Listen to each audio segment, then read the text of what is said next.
O, sige, buksan mo. Suot mo. Ano ba yan? Mami, bitawan niyo baka makuryente ka.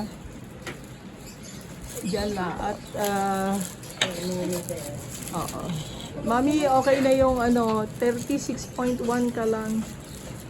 Para ka lang,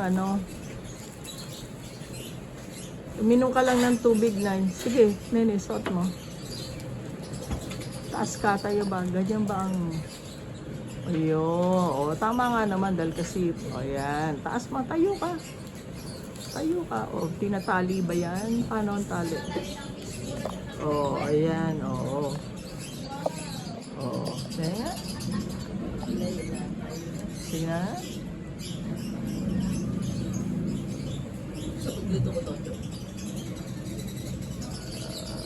Patingin nga. Oo, pag ganyan, isasabit mo yan.